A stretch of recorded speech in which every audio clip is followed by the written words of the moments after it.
આ મને બહુ જ પહેલેથી હતું કે મારે આવું કંઈક કરવું છે તારા માટે. લોકોને નથી ખબર, ઇવન તને પણ અડધી નહીં ખબર હોય.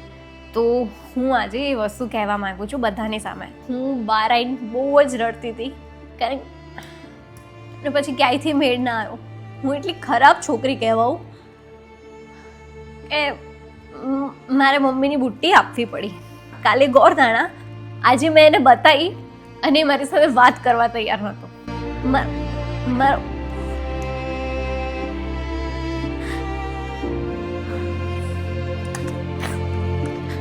ભગવાને બધું સાંભળ્યું છે મારું, અને મને એવો જ હસબન્ડ આપ્યો છે જેવો મારે જોઈએ છે.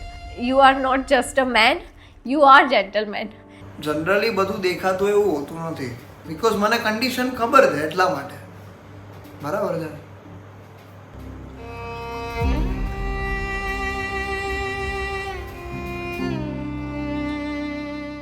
સો ગાઈઝ, આદિને એવું લાગતું હતું કે મેં એની માટે કંઈ જ સરપ્રાઈઝ પ્લાન નથી કર્યું, બટ મેં કર્યું છે. તમે જોજો, બહુ જ તમને મજા આવવાની છે આ વ્લોગમાં.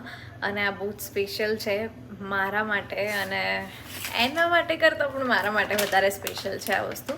હવે જે સમયનો હું રાહ જોતો હતો ક્યારથી એ સમય ફાઇનલી આવી ગયો છે કે પૂજાએ મારા માટે વિડીયો બનાવ્યો છે, અને યુટ્યુબ વિડીયો બનાવ્યો છે. હવે ખબર નહીં, એટલે આ એવી રીતે નથી કે તને સ્પેશિયલ રડાવો છે આમ તેમ, એવું કંઈ નથી. આ બસ મેં મારી રીતે, અને બસ રડાવવા માટે બનાવ્યો છે. નહીં, આ મારી માટે બનાવ્યો છે, પણ હું તને બતાવું છું, ઠીક છે? હવે અચ્છા, તે તારા માટે બનાવ્યો છે. હાય આદિ, હોપ તને આ સરપ્રાઈઝ ગમી હશે. કદાચ તું એક્સેપ્ટ નહીં બી કરે, પણ મારા માટે તારે કરવી પડશે, કારણ કે મને બહુ જ શોખ હતો.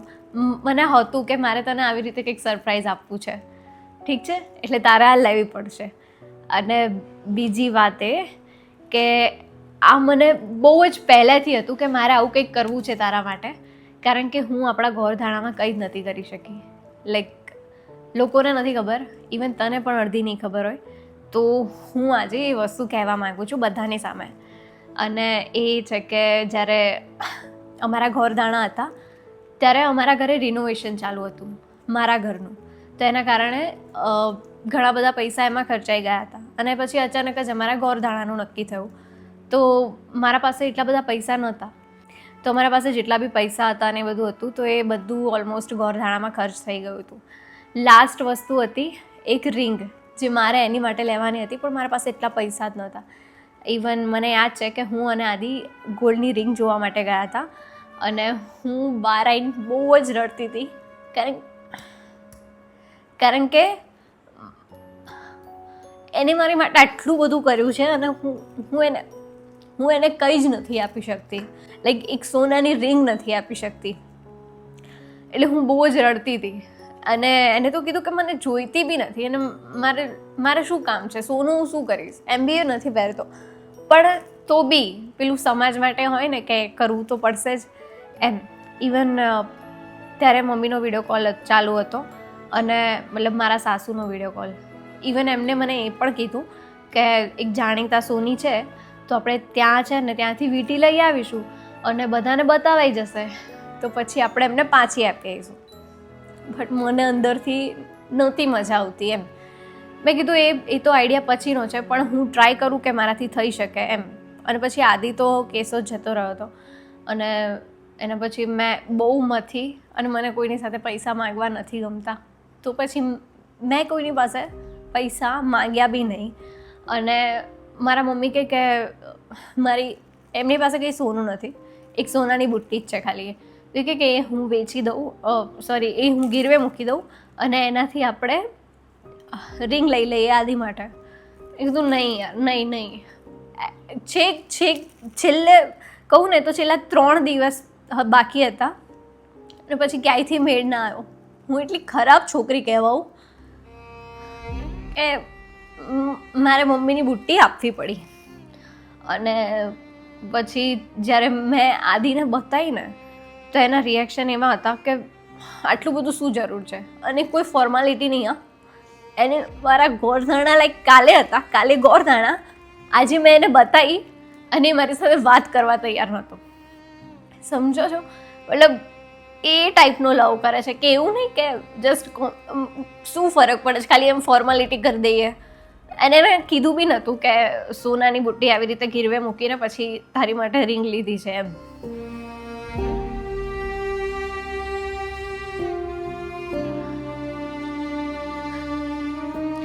તો એવી રીતે થયું ત્યારે એને મને ચોખ્ખું કહી દીધું કે ગોરદાણા કેન્સલ કરી નાખવા છે, નથી લેવી, આ પાછી મૂકે. એને તો એકચ્યુઅલમાં ખબર બી નથી કે આ મારી મમ્મીની બુટ્ટી ગીરવે મૂકીને લાવી છું. મેં એને સમજાવી દીધો હતો. પછી છેક જ્યારે અમારા ગોરદાણાના ગરબા હતા બસ ત્યારે અમે બંને એકબીજા સાથે બોલ્યા અને એને મારી સાથે સરખી રીતે વાત કરી. બાકી ગુસ્સો તો એને ત્યારે પણ હતો. અને પછી મને હતું કે હું બહુ જલ્દી મમ્મીની બુટ્ટી છોડાવી દઈશ, લાઈક 2 મહિનાની અંદર. અને જ્યારે બુટ્ટી છોડાવવા ગઈ ને ત્યારે મેં એને વાત કરી કે રિંગ આવી રીતે આવી હતી. આઈ એમ સોરી, હું તારાથી ક્યારેય કંઈ છુપાવતી નથી, પણ એ મારો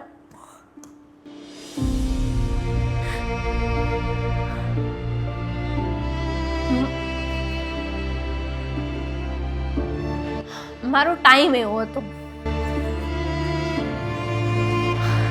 અને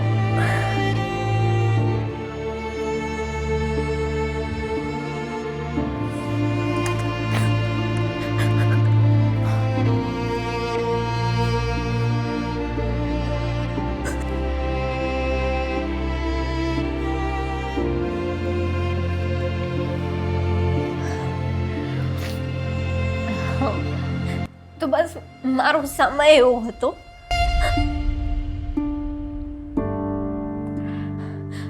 અને જ્યારે આવું થયું ને ત્યારે મને બિલકુલ નહોતું સારું લાગતું, બિકોઝ મેં પહેલી વાર મમ્મી સાથે આવું કર્યું.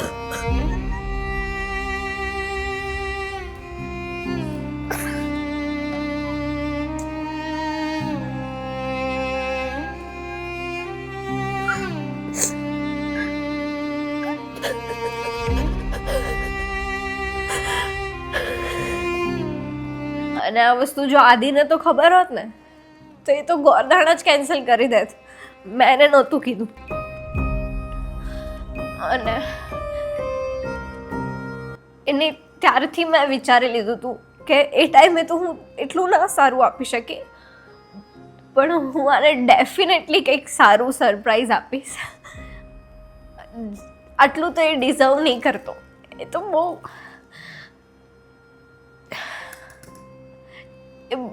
બહુ બધું ડિઝર્વ કરે છે.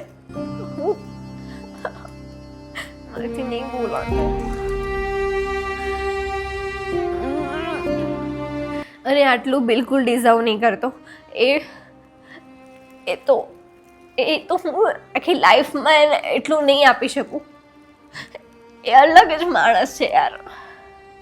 જ્યારે મને એ વસ્તુ નથી ખબર ને કે મેનિફેસ્ટેશન શું હોય, ત્યારથી હું એવું બોલતી હતી કે ભગવાન, મને એક એવો હસબન્ડ જોઈએ છે જે મારા મમ્મી પપ્પાને મારા મમ્મી પપ્પા જ સમજે, એના મમ્મી પપ્પા જ સમજે, એને એવી રીતે જ રાખે જાણે એના મમ્મી પપ્પા હોય, અને મને રિસ્પેક્ટ આપે, મારી કેર કરે અને મારા સપનાઓને ધ્યાનમાં રાખે.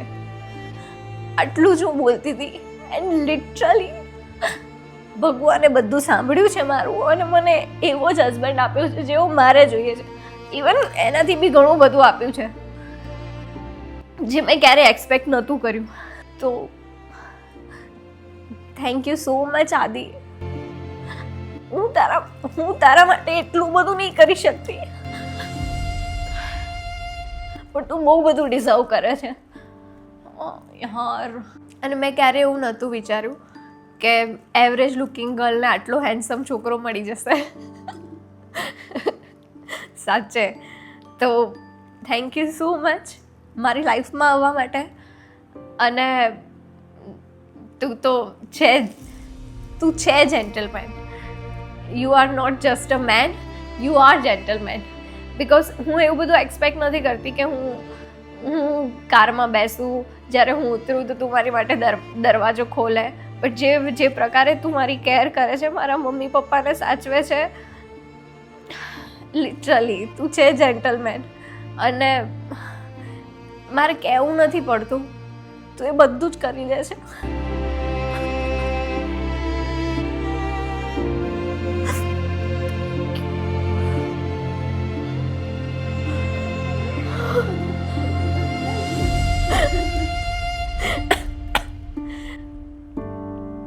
હેપી બર્થડે આદિ. હેપી બર્થડે આદિ. હોપ તને આ ગમ્યું હોય. બસ આટલું જ હતું. અહીંનો વિડીયો એટલો સારો નહીં આવ્યો હોય, પણ મને બહુ રડવું આવે છે. તો કંઈ નહીં, બસ happy birthday. God bless you. તને બધી જ ખુશીઓ મળે, અને હું પણ મારું બેસ્ટ ટ્રાય કરીશ કે તને જોઈતી દરેક વસ્તુ હું મારા તરફથી આપી શકું. Yeah thank you.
વિડીયો પહેલાં તો બહુ સારો લાગ્યો કે બોલ્યું આટલું સારું. અને બીજી વસ્તુ એ કે જનરલી બધું દેખાતું એવું હોતું નથી, બરાબર છે. અમારા ગોળદાણા હતા ને, મને એવું નહોતું કે ભાઈ આટલું લાંબુ કરવું એમ. અમે બંનેને ઓલરેડી એવું પહેલેથી હતું ફિક્સ કે ભાઈ નહીં કરીએ તો પણ રહેવાનું તો સાથે છે જ, બરાબર છે. પણ ફેમિલીનું એવું હતું કે ભાઈ નહીં કરવું છે. અને એના હિસાબે ક્યાંક ને ક્યાંક એના ફેમિલી ઉપર પણ અને એના ઉપર પણ પ્રેશર આવતું હતું કે નહીં ભાઈ કરવું પડશે, બરાબર છે. પણ છેવટે એને કર્યું, પણ મને એ નહોતું ગમતું કે ભાઈ ધરાડ કરવું એ કરવું શું કામ એમ, બરાબર છે. પણ તો પણ એ લોકોએ કર્યું, મને ગમ્યું. પણ એ નહોતું ગમ્યું કે એને મને પહેલેથી એવી વિચારધારણા છે મારી, ખબર નહીં કેમ, કે જેટલી પછેડી હોય ને એટલી ખોળ કરાય ગઈ. તો એવું કહેવાય કે જેટલી ચાદર મતલબ આપણા ટાંટિયા જ્યાં સુધી પહોંચતા હોય ત્યાં સુધીની પથરાય એમ. તો મેં એને કીધું કે ભાઈ જ્યાં સુધી તારા પગ પહોંચે ત્યાં સુધી કર, બીજું વધારાનું શું કરવાની જરૂર છે. તો ત્યારે એને એ વસ્તુ કરી હતી. બટ સમાવ કેવું કે ધીરે ધીરે બધું થતું ગયું ને ચાલતું ગયું એમ. તો એ જ બધું હતું અત્યાર સુધી. ના આવું મેં ક્યારેય વિચાર્યું નહોતું કે ભાઈ આવું અમને તમને કહેશું કે ભાઈ આવી રીતની સિચ્યુએશન હતી. જનરલી કેવું એ જ કહું છું કે ભાઈ જેવું દેખાય છે બ્લોગમાં એવું ઘણીવાર હોતું નથી, ને ઘણું બધું શેર પણ નથી કરી શકતા, બિકોઝ પ્રાઇવેટ લાઈફ છે અમુક વસ્તુ અમારી એના હિસાબે. બટ સૌથી સારું થયું કે ભાઈ એ વસ્તુ વિચારે છે કે આપણે આપણું કંઈક ને કંઈક થોડું જે કંઈ પણ થાય એ ભેગું કરતા રહીએ. અને સૌથી મારો પણ મેઇન વસ્તુ એ જ છે કે જેટલું થાય એટલું થોડું અત્યારથી ભેગું કરીએ તો ફ્યુચરમાં કામ લાગશે. બટ હવે કંઈ નહીં, મને ગમ્યું, એને રિંગ આપી. ખોટું નહીં બોલું, એક સેકન્ડ અત્યારે પણ એવું થયું હતું કે આની શું જરૂર હતી, બરાબર છે. બિકોઝ મને કન્ડિશન ખબર છે એટલા માટે, બરાબર છે.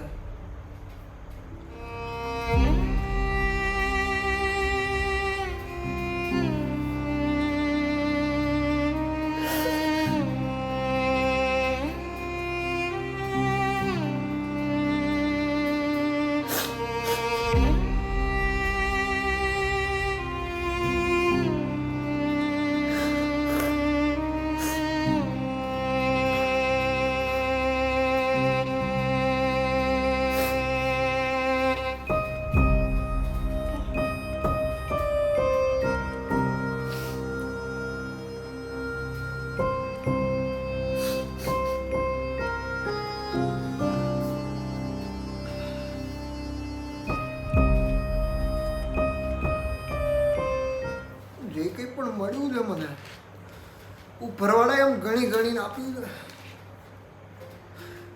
મારી લાઈફમાં કોઈ કંઈ જ ખરાબ નથી થતું. જેવું હું વિચારું છું બધું એવું થાય છે. બિકોઝ ક્યાંક ને ક્યાંક એમાં અમારા મા બાપના, અમારા દાદા દાદીના કરેલા આડા આવે છે. અને અમારી પોઝિટિવિટી કે ભાઈ ક્યારે અમે લોકો વધારે પડતું નેગેટિવ નથી વિચારતા. કંઈક ને કંઈક સેટલમેન્ટ થઈ જતું હોય છે. બસ એ જ રીતે અત્યાર સુધી આ ચાલ્યું આવ્યું છે અને ચાલે છે. બાકી હું તો જનરલી નથી માનતો કે આવા બધાથી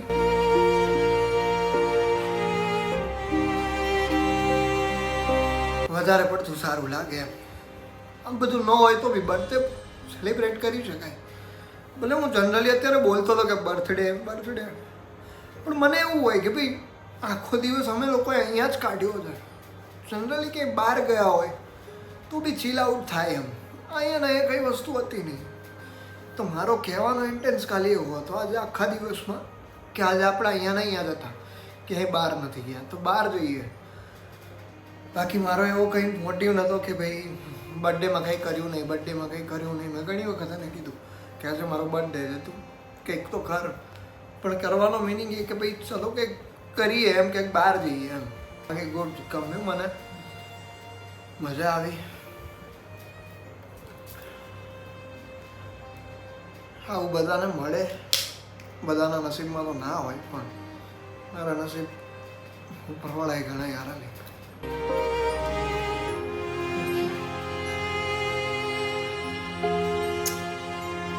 એને વાત કરી હતી કે મમ્મી પપ્પાની, મારા મમ્મી પપ્પાની જેમ જ આચવે છે.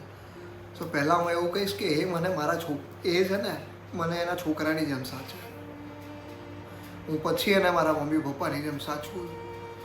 કેમ કે અમારા ગોળદાણા થયા હતા ને એની પહેલાં હું ભાડેથી રહેતો હતો અમદાવાદમાં. પછી જ્યારે ગોળદાણા થયા ને ત્યારે પપ્પાએ સામેથી આવીને કીધું કે ભાઈ હવે છે ને એ બધું જે ભાડેથી રાખેલું છે ને એ બધું સંકેલીને આપણા ઘરે શિફ્ટ કરી દેજો, બરાબર છે, અને એવું હોય ને તો આપણા ઘરે રહેજો.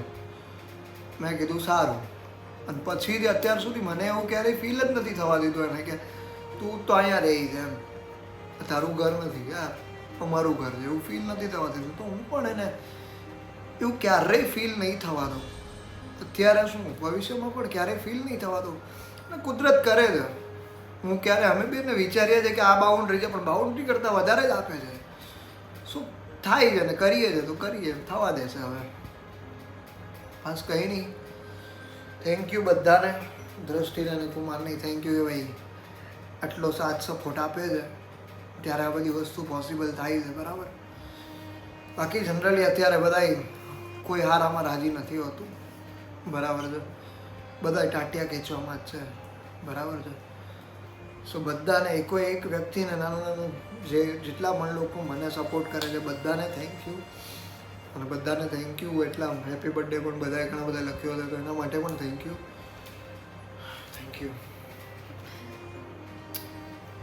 મને તો એવું હતું કે આમનો કે ભાઈ આટલો તો બધો તો હું એવો બધો તો કેવો વિડીયો એ છે કે ભાઈ હજી સુધી દેખાડ્યો નથી. તો ખરેખર વિડીયો હતો ભાઈ, ડિઝર્વિંગ વિડીયો હતો. અને બીજું એ કે એને વિડીયો તો કાલે ઉતારી લીધો હતો અને એડિટ અત્યારે જમવા ટાઈમે કરીને દેતી હતી. કાલે રાતે માણા કર લે, કાં તો તમે જ્યારે ટાઈમ મળે ત્યારે કર લે. આ તો ટાઈમે આવે ને ત્યારે દોડે, ત્યારે ભાગે, એવી રીતનું થયું. પણ કંઈ નહીં, જે થયું એ સારું થયું. અને મુહૂર્ત અચવાઈ ગયો ને હા, મોમેન્ટો પણ સારો લ્યો, બરાબર. મોમેન્ટો પણ મને ગમ્યો, સરસ લ્યો. બાકી મેં તો જનરલી એવું વિચાર્યું હતું કે મારે ક્યાંય બહાર જવું જ નથી બર્થડેમાં. અને એને ખબર જ છે મેં કેટલી વાર ના પાડી હતી, બહુ જ વાર ના પાડી. મારે બર્થડેમાં નથી જવું ક્યાંય, તું રહેવા દે ભાઈ, મારે કંઈ નથી કરવું. પણ તો એને કહ્યું, પણ કંઈ વાંધો નહીં, ભગવાન એને હજી ઘણું આપે, એને હજી બહુ આગળ વધારે, એના બધા સપના પૂરા કરે, બરાબર છે. અને આવી જ રીતે મને સપોર્ટ કરતી રહી, એના ફેમિલીને અને અમારા ફેમિલીને સપોર્ટ કરતી રહી. બસ આપણે ભગવાન માતાજીને એટલી જ પ્રાર્થના કરીએ છીએ. બસ કાંઈ નહીં, હવે હજુ બધું બહુ નથી બોલવું. થેન્ક યુ, બરાબર. અહીંયા સુધી વિડીયો જોયો હોય તો જે ગમ્યો હોય એ પાર્ટ કમેન્ટ કરી દેજો. આજે ચેનલને સબસ્ક્રાઈબ ને લાઇક ને એવું બધું કરવાનું નહીં કહું, ગમ્યું હોય તો તમે ઓબ્વિયસ કરી જ દેશો. બાય. હર હર મહાદેવ. જય શ્રી રામ. હું મોઢે નાક આંગે રાખી મૂકો.